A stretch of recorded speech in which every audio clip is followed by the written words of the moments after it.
जीवन में एक बार हर इंसान को प्यार जरूर होता है। शायद आपको भी कभी न कभी हुआ होगा। अब यह अलग बात है कि उस प्यार का अंजाम क्या होता है।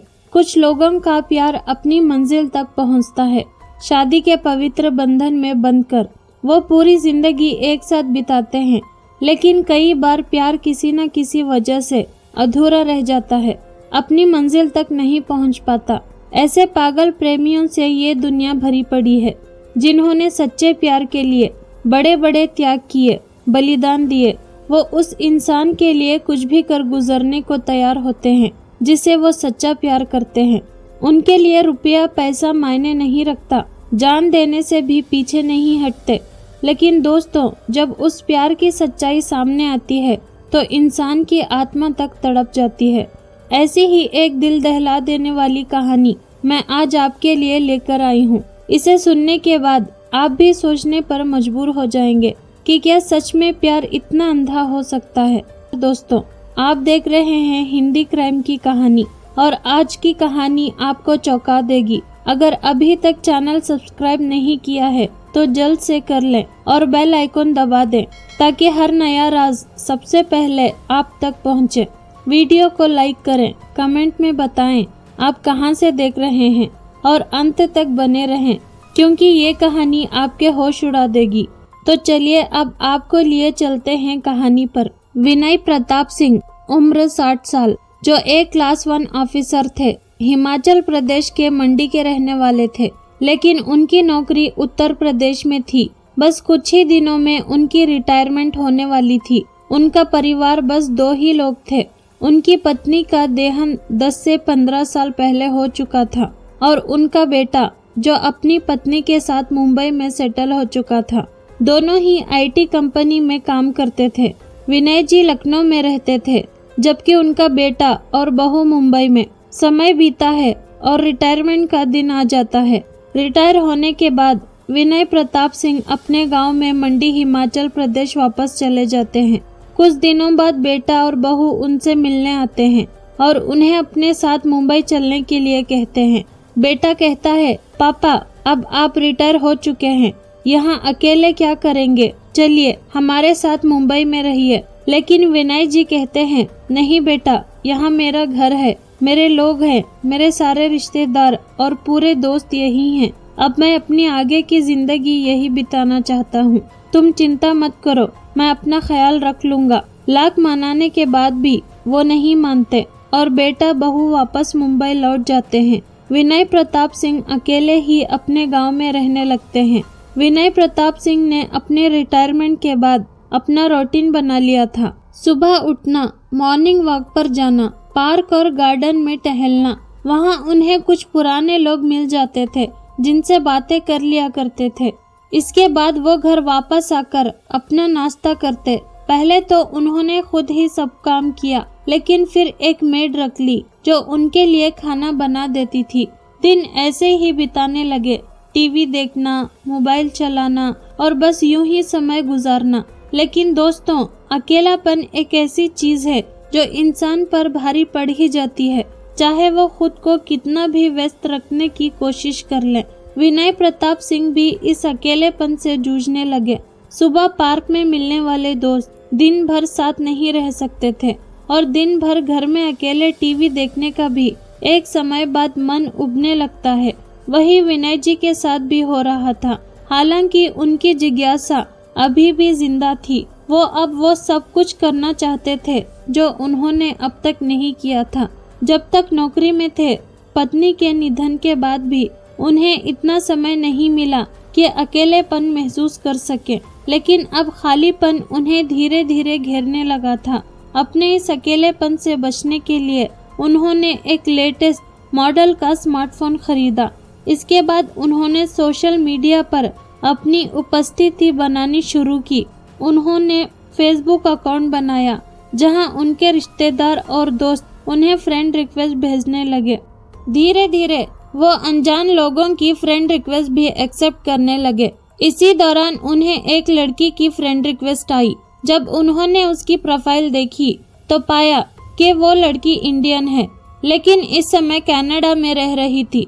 लड़की की उम्र लगभग 19-20 साल थी और देखने में बहुत खूबसूरत लग रही थी। कुछ सोच विचार के बाद विनय प्रताप सिंह ने उसकी रिक्वेस्ट एक्सेप्ट कर ली। कुछ समय बाद लड़की ने उनसे चैटिंग शुरू कर दी। जब अपने देश का कोई व्यक्ति विदेश में मिल जाए तो उसे बात करना स्वाभाविक रूप से अच्छा लगता है। विनय प्रताप सिंह को भी उस लड़की से बात करना अच्छा लगने लगा। लड़की ने अपना नाम सोनिया बताया और कहा कि वो भी हिमाचल प्रदेश के कांगड़ा की रहने वाली है, लेकिन इस समय कनाडा में अपने अंकल के साथ रह रही है। उसने बताया कि उसकी मां का बचपन में ही देहांत हो गया था और उसके पिताजी 2 साल पहले गुजर गए थे। इसके बाद उसकी कोई संपत्ति नहीं बची, इसलिए उसके अंकल ने उसे कनाडा बुला लिया। विनय प्रताप सिंह ने भी सोनिया को अपने बारे में सब कुछ बता दिया। धीरे धीरे उनकी बातचीत बढ़ने लगी और रोजाना घंटों तक चैटिंग होने लगी। दोनों एक दूसरे के बिना दिन भी नहीं काट पाते थे। यह सिलसिला 15 से 20 दिन तक लगातार चलता रहा। सुबह से लेकर रात तक उनकी चैटिंग होती थी और अब उन्होंने एक दूसरे का व्हाट्सएप भी ले लिया था। एक दिन विनय प्रताप सिंह ने अचानक सोनिया से वीडियो कॉल की डिमांड कर दी, क्योंकि वो उसे देखना चाहते थे। सोनिया ने भी बिना किसी झिझक के वीडियो कॉल पर बात करने की हामी भर दी। जब विनय प्रताप सिंह ने सोनिया को वीडियो कॉल पर देखा तो वो देखते ही रह गए। सोनिया बेहद खूबसूरत थी और उसे देखकर विनय जी के अंदर फिर से उमंगे जागने लगी। वो भूल गए कि 60 साल के हो चुके हैं और अब बुजुर्ग हैं। सोनिया की तारीफ करते हुए विनय जी मन ही मन में उसे चाहने लगे, लेकिन वो जानते थे कि सोनिया उनसे बहुत छोटी है और उनकी उम्र का फासला काफी बड़ा है, इसलिए उन्होंने अपनी भावनाओं को दबा लिया। कुछ और दिन बीते थे कि एक दिन सोनिया ने विनय प्रताप सिंह को बताया कि उसे एक जरूरी काम के सिलसिले में इंडिया आना है। विनय प्रताप सिंह की खुशी का ठिकाना नहीं रहा। सोनिया से उन्होंने कहा, जब भी तुम इंडिया आओ तो मुझे जरूर मिलना। इस पर सोनिया ने मुस्कुराते हुए जवाब दिया, ऐसा कैसे हो सकता है कि मैं इंडिया आऊं और आपसे ना मिलूं? अब इंडिया में मेरे आपके सिवा और कोई नहीं है। एक हफ्ते बाद सोनिया की टिकट बुक हो गई और वो इंडिया आ गई। उसने विनय प्रताप सिंह को बताया कि पहले उसे कुछ काम कांगड़ा में निपटाना है, फिर वापसी में मंडी आकर उनसे मिलेगी। विनय प्रताप सिंह सोनिया का बेसब्री से इंतजार कर रहे थे। 2 दिन बाद सोनिया का फोन आया, मैं मंडी पहुंच चुकी हूँ। विनय प्रताप सिंह सोनिया को लेने मंडी पहुँचे। सोनिया को सामने देखकर उनका दिल तेजी से धड़कने लगा। सोनिया करीब आई और उन्हें गले से लगा लिया। विनय प्रताप सिंह के लिए ये एक नया लेकिन बहुत खुशी देने वाला पल था। विनय प्रताप सिंह सोनिया को अपने घर ले आए, जहां उन्होंने लंबी बातें की। सोनिया से बात करते समय उन्हें ऐसा लग रहा था जैसे वो जन्मों से एक दूसरे को जानते हो। रात के खाने के बाद विनय प्रताप सिंह अपने दिल की बात दिल में नहीं रख पाए और सोनिया से बोले, सोनिया, मुझे नहीं पता कि जो मैं कहने जा रहा हूँ वो सही है या नहीं, लेकिन मैं अपने दिल की बात कहे बिना नहीं रह सकता। तुम्हें इसे स्वीकार करने या ठुकराने का पूरा हक है। अगर तुम मेरा प्रस्ताव स्वीकार ना भी करो तो भी हमारी दोस्ती हमेशा वैसी ही रहेगी। सोनिया मुस्कुराई और बोली, आप चिंता मत करें, मैं आपकी दोस्त हूँ और हमेशा रहूंगी। विनय प्रताप सिंह ने हिम्मत जुटाते हुए कहा, सोनिया, मुझे तुम बहुत अच्छी लगती हो। मैं तुमसे प्यार करने लगा हूँ और मैं तुम्हारे बिना रह नहीं सकता। हाँ, मेरी उम्र 60 साल है और तुम मात्र 20 साल की हो, लेकिन मुझे ये बात तुमसे कहनी ही पड़ी। ये सुनकर सोनिया की आंखों में आंसू आ गए। वो उठकर विनय प्रताप सिंह के पास आई, उनके दोनों हाथ पकड़कर बोली, विनय जी, मैं भी आपसे बहुत प्यार करती हूँ, लेकिन हमारी उम्र का अंतर मुझे रोक रहा था। मुझे समाज की चिंता थी, लोग क्या कहेंगे, हमारे रिश्ते को क्या नाम देंगे।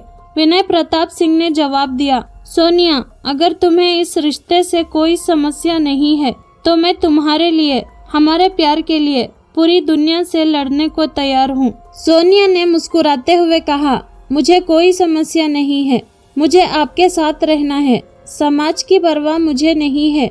ये हमारी जिंदगी है और हम इसे अपने तरीके से जिएंगे। दोनों के बीच इस बात पर सहमति हो गई। उस रात सोनिया विनय प्रताप सिंह के साथ हम बिस्तर हो गई और उनके बीच संबंध बन गए। अगले 2 दिन सोनिया उनके साथ रही।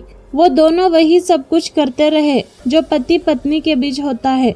2 दिन बाद सोनिया ने दिल्ली के लिए रवानगी की। उसकी फ्लाइट कनाडा की थी और विनय प्रताप सिंह उसे एयरपोर्ट तक छोड़ने गए। सोनिया के कनाडा जाने के बाद विनय प्रताप सिंह वापस घर लौट आए। 15 से 20 दिन तक विनय प्रताप सिंह और सोनिया की फोन पर बातचीत होती रही। फिर अचानक से सोनिया के मैसेज कॉल सब बंद हो गए। विनय प्रताप किसी भी तरह से सोनिया से संपर्क नहीं कर पा रहे थे। 10 से 12 दिन बीत गए और विनय प्रताप सिंह बहुत परेशान हो गए। उन्हें समझ नहीं आ रहा था कि सोनिया तक कैसे पहुंचा जाए। 13वें दिन सोनिया का मैसेज आया, जिसे देखकर विनय प्रताप सिंह खुशी से उछल पड़े। उन्होंने सोनिया से तुरंत ढेर सारे सवाल पूछे। कहाँ थी, क्या हुआ, क्यों बात नहीं हो रही थी, तुम ठीक हो ना? सोनिया ने जवाब दिया, विनय जी, मेरे अंकल को हार्ट अटैक आया था और वो हॉस्पिटल में भर्ती थे। उनका इलाज चल रहा था और इसी वजह से मैं आपसे संपर्क नहीं कर पाई। लेकिन अब मेरे अंकल नहीं रहे, उनका निधन हो गया। विनय प्रताप सिंह ने दुख जताया और सोनिया को शांत बना दी। सोनिया ने रोते हुए कहा, अब यहाँ मेरे अंकल के सिवा कोई नहीं था और अब मैं यहाँ अकेली रह गई हूँ। अंकल की प्रॉपर्टी काफी बड़ी है और मुझे उस पर दावा करना होगा। अगर मैंने ऐसा नहीं किया तो वो प्रॉपर्टी सरकार के अधीन चली जाएगी। विनय प्रताप सिंह ने कहा, तो इसमें दिक्कत क्या है, तुम दावा पेश कर दो। सोनिया ने जवाब दिया, इसके लिए मुझे फिर से इंडिया आना होगा और कुछ दस्तावेज लेकर यहाँ सबमिट करने होंगे, तभी मैं इस प्रॉपर्टी पर दावा कर पाऊंगी। विनय प्रताप ने सहमति जताई।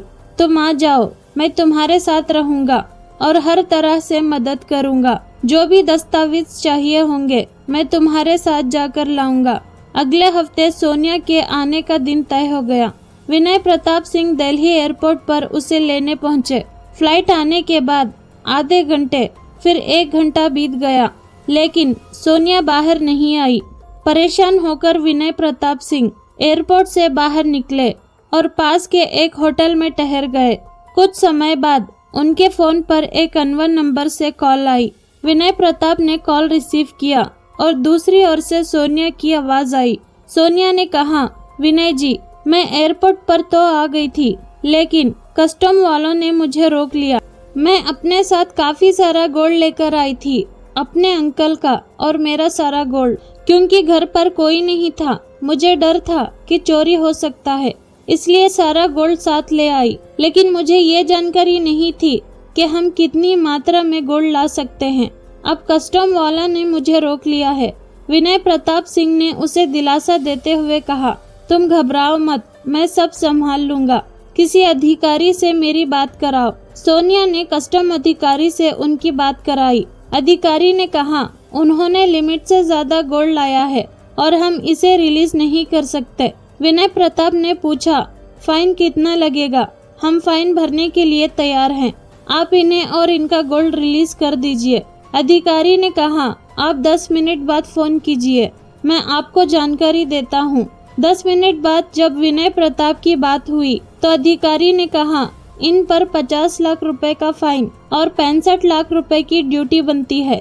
फाइन और ड्यूटी भरने के बाद ही हम इन्हें और इनका गोल्ड रिलीज कर पाएंगे। विनय प्रताप ने सोनिया से कहा, तुम चिंता मत करो, मैं आधे घंटे में 65 लाख रुपए ट्रांसफर कर देता हूँ। आधे घंटे के अंदर विनय प्रताप सिंह ने 65 लाख रुपए ट्रांसफर कर दिए।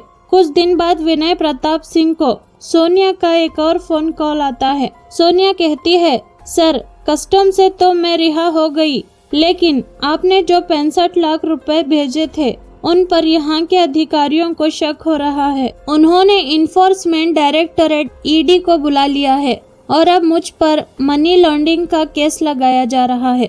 ये पूछ रहे हैं कि मैं इतनी जल्दी 65 लाख रुपए कहाँ से लाई। विनय प्रताप को बहुत चिंता हो जाती है और वो कहते हैं, तुम घबराओ मत, मैं सब संभाल लूंगा, उनसे मेरी बात कराओ। सोनिया अधिकारी से उनकी बात करवाती है और अधिकारी कहते हैं, सर, इस मामले में और 1 करोड़ 5 लाख की रकम देनी पड़ेगी। तभी हम सोनिया को छोड़ सकते हैं। विनय प्रताप सोनिया की मदद के लिए तुरंत 1,05,00,000 ट्रांसफर कर देते हैं।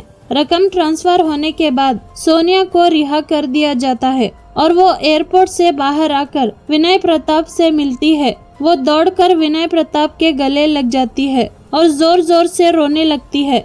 विनय प्रताप उसे शांत बना देते हुए कहता है, घबराओ मत, जब तक मैं हूँ तुम्हें कुछ नहीं होगा। इसके बाद भी दोनों एक साथ कार से मंडी पहुँचते हैं। अगले दिन कांगड़ा जाकर सोनिया अपने सारे डॉक्यूमेंट्स जमा कर देती है। 2-3 दिन वहीं रुकने के बाद वो वापस मंडी आते हैं।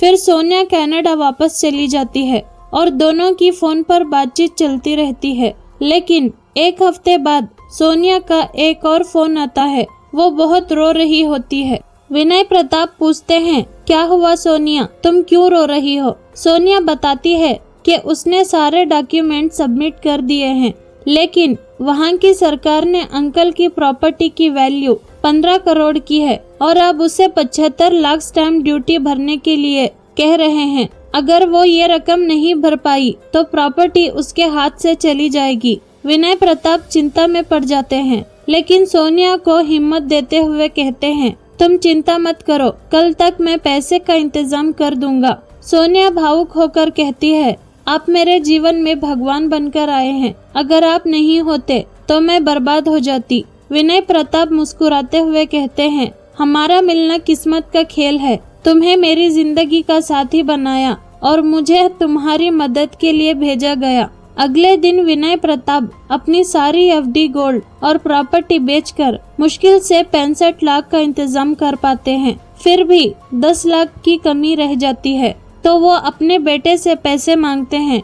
बेटा थोड़ा चौंकता है और पूछता है कि पापा, आपको इतनी बड़ी रकम की जरूरत क्यों पड़ गई? सब ठीक तो है ना? विनय प्रताप गुस्से में आकर जवाब देते हैं, तुम सवाल मत करो, बस पैसे भेजो। बेटा 10 लाख ट्रांसफर कर देता है। इस तरह विनय प्रताप सोनिया के अकाउंट में 75 लाख ट्रांसफर कर देते हैं। पैसे ट्रांसफर करने के बाद अचानक सोनिया के सभी social media accounts, phone number और सभी संपर्क गायब हो जाते हैं। विनय प्रताप को कुछ समझ नहीं आता। वो अब भी इंतजार कर रहे थे कि सोनिया का कोई मैसेज या फोन आएगा, लेकिन उन्हें ये एहसास नहीं हुआ कि उनके साथ एक बड़ा धोखा हो चुका है। दोस्तों, विनय प्रताप सिंह एक ऐसे इंसान थे जिसे न केवल इमोशनल फ्रॉड का शिकार बनाया गया, बल्कि उसकी पूरी आर्थिक स्थिति भी तबाह कर दी गई। विनय प्रताप सिंह के साथ एक बड़ा धोखा हुआ। उनके जज्बातों से खेला गया और लाखों रुपए लूट लिए गए। जब उन्हें इस बात का एहसास हुआ कि वो लूट चुके हैं, तब तक 2 से 3 दिन बीत चुके थे। वो सोनिया से कांटेक्ट करने की कोशिश करते रहे, लेकिन हर तरफ से नाकाम रहे। आखिरकार उन्हें समझ में आ गया कि उनके साथ एक बड़ा फ्रॉड हुआ है।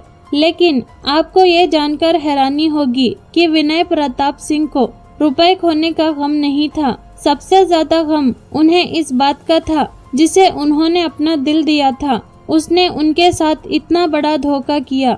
ये सोच सोच कर वो खुद को एक कमरे में बंद कर लेते हैं और अकेलेपन में जीने लगते हैं। 8-10 दिन से जब उनके बेटे का उनसे कोई संपर्क नहीं हो पाता, तो उनका बेटा इमीडिएटली मुंबई से मंडी आ जाता है। अपने पापा की हालत देखकर उसे तुरंत कुछ गलत होने का अंदेशा हो जाता है। जब वो अपने पिता से पूछता है कि आखिर क्या हुआ, तो विनय प्रताप सिंह अपने बेटे को पूरी कहानी सुना देते हैं। बेटा तुरंत पुलिस स्टेशन जाने की सलाह देता है, लेकिन विनय प्रताप सिंह साफ मना कर देते हैं। वो कहते हैं, पैसा गया कोई बात नहीं, मैंने अपनी जिंदगी में जो कमाया था वो अब चला गया, लेकिन मेरे लिए सोनिया से धोखा पाना ज्यादा दर्दनाक है। लाख कहने के बावजूद भी विनय प्रताप सिंह थाने जाने के लिए तैयार नहीं होते।